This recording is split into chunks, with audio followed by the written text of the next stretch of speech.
ছয়টা দোয়া এবং জিকির আছে, যেই দোয়া জিকিরগুলো কোরআন হাদিসে বর্ণিত সকল দোয়া জিকিরের খোলাসা, সারমর্ম এবং নির্যাস।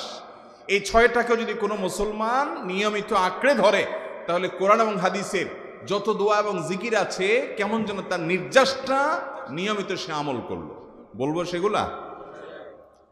এই ছয়টা দোয়া এবং জিকিরের মধ্যে সর্বপ্রথম হলো নবী করিম সাল্লাল্লাহু আলাইহি সাল্লামের প্রতি দুরূদ প্রেরণ করা।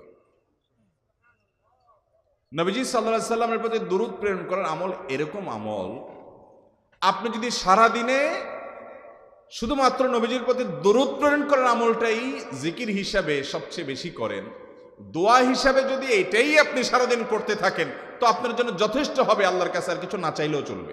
দুরূদ মানে হলো নবীজির জন্য দোয়া করা।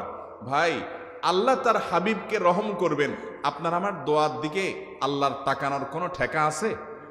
নবীজি কি আমাদের দোয়ার কোনো মুখাপেক্ষী? কিন্তু আমরা তার জন্য দোয়া করলে ওই চান্সে আল্লাহ তাআলা আমাদের প্রতি অনুগ্রহ করবেন। একবার না, আপনি নবীজির প্রতি একবার রহমতের দোয়া করবেন, একবার দুরূদ পাঠ করবেন।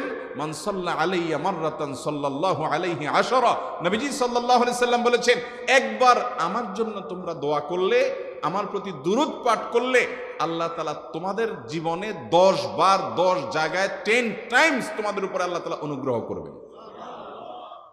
আপনি টেরও পাবেন না কত জায়গায় আল্লাহ অনুগ্রহ করেছেন। আল্লাহ বাঁচাই দিয়েছেন, একটুর জন্য শেষ হয়ে যান নাই। ওই যে দুরূদ পড়ছেন, আল্লাহ তাআলা রক্ষা করছে, আপনি খবরও নাই। আল্লাহ তাআলা আপনার প্রতি বিশাল একটা দান করছে, আপনি লক্ষ্য করেন নাই। ওই যে দুরূদ পড়ছেন একবার, 10 বার রহমত হবে। এভাবে যত দুরূদ পড়বে সে তত রহমত এবং অনুগ্রহ পাবে। বেশি করে পাঠ করবো তো ইনশাআল্লাহ।